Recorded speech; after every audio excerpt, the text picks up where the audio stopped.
President Trump is being pressed by his advisors to try to convince the American people that he is focused, laser-like, on the affordability crisis. He went to Mount Pocono, Pennsylvania yesterday to make that case. He hasn't done this kind of rally thing in a bit, and it's worth taking a moment to listen to what he had to say because, frankly, control of Congress hangs in the balance. The reviews from even conservative observers are in, and they're not good. Instead of reassuring supporters struggling because of the continued rise in prices, inflation in September was at 3%. That's the same level as it was when Trump took office. The president veered wildly off topic. He offered instead a potpourri of grievances and nativist anti-immigrant rhetoric. It's a style he's quite proud of. I love the weave, the weave. You know what the weave is? You go here, bing, bing, bing, bing. You always have to get back to the right location.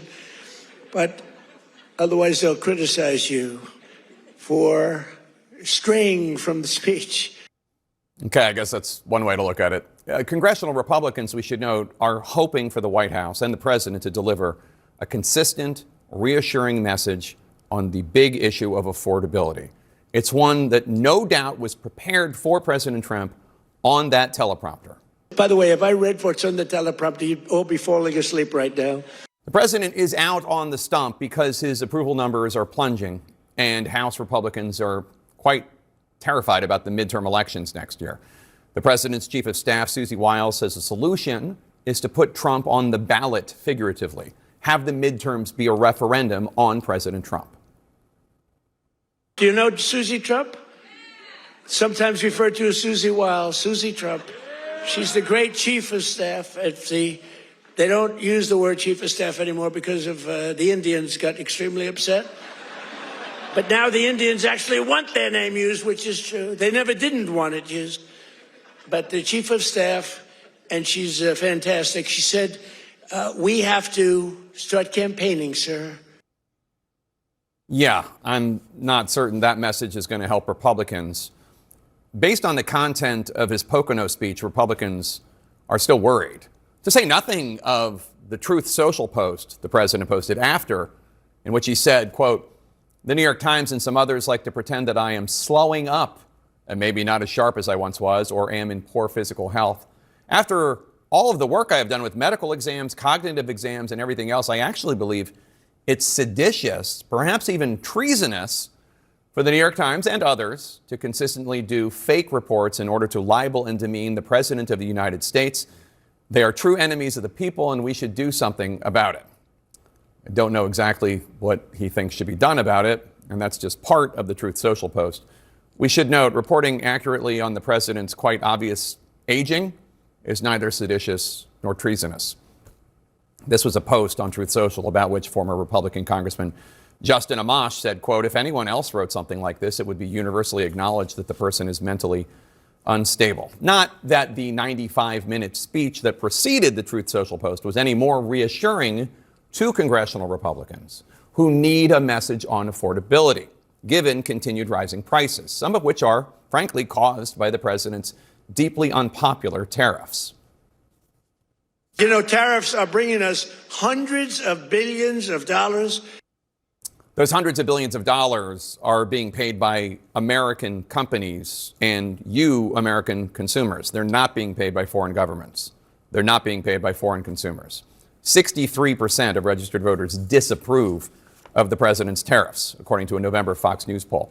But here's how Trump brushes that objection off. The smart people understand it. Other people are starting to learn, but the smart people really understand it. So if you're one of the 63% of the American people who oppose the tariffs, apparently you are just not smart enough to understand it. It took more than 13 minutes last night before the president actually started talking about affordability. Here's some of what he had to say. You're getting lower prices, bigger paychecks. We're getting inflation. We're crushing it. And you're getting much higher wages. I said it the other day, and a lot of people misinterpreted it. They say, oh, he doesn't realize prices are high. Prices are coming down very substantially. But they have a new word. You know, they always have a hoax. The new word is affordability. So they look at the camera and they say, this election is all about affordability. Now, they never talk about it. They never talk. Thank you very much. They say I'm not allowed to run. I don't know what the hell that's all about, but that's okay. He said 4 more years.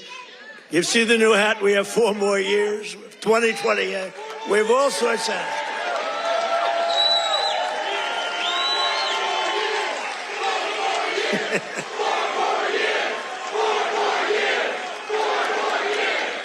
Again, not a very cogent message on affordability. And just saying that prices are going down and things are getting more affordable, that doesn't actually make them more affordable.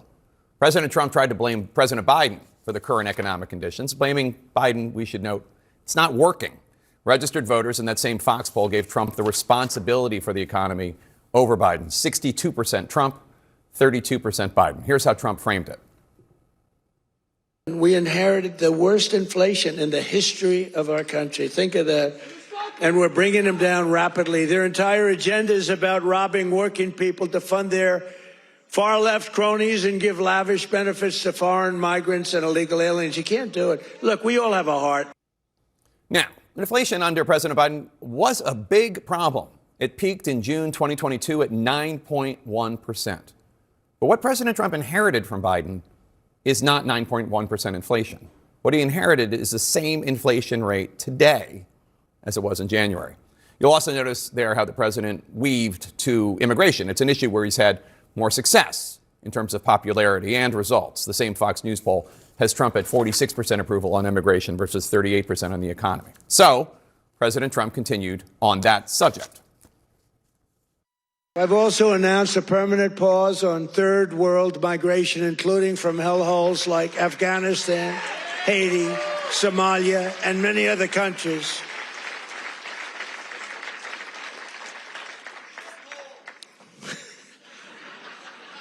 I didn't say shithole, you did.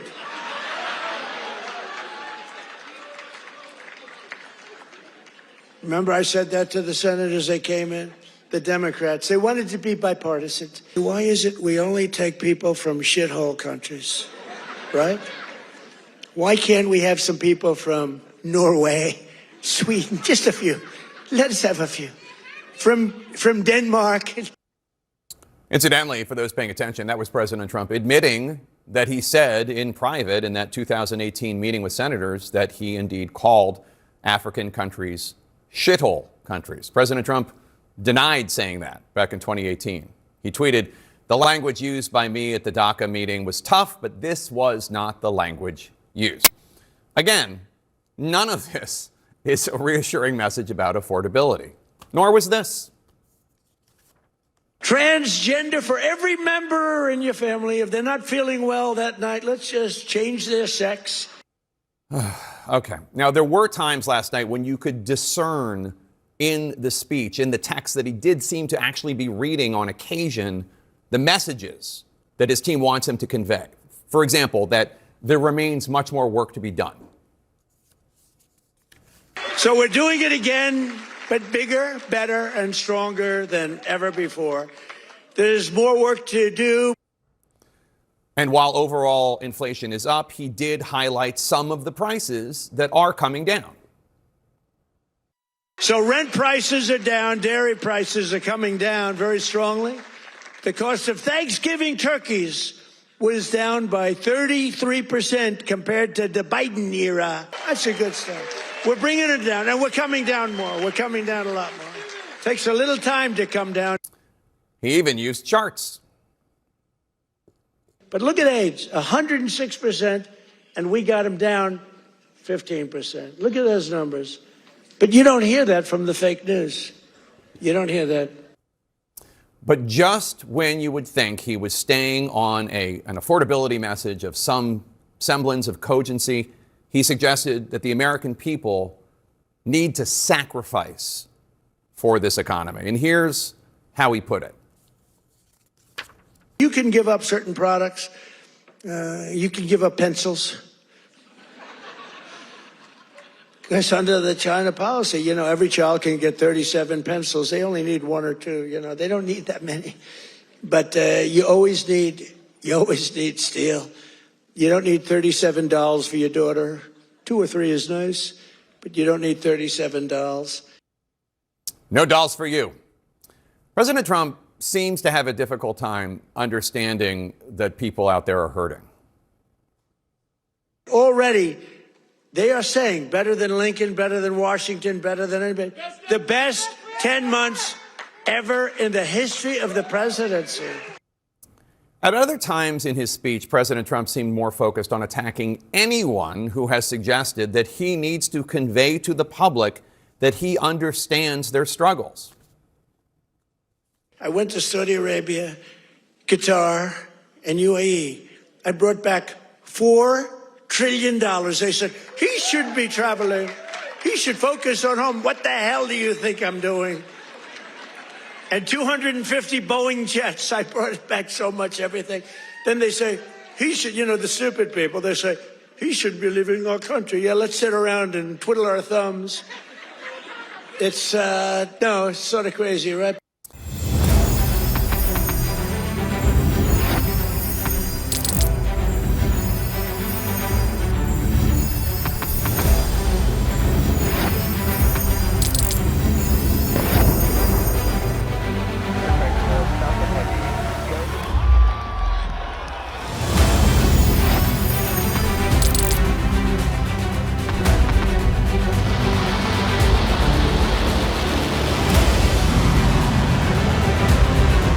Been fighting so long and so hard that they don't know what the they're doing.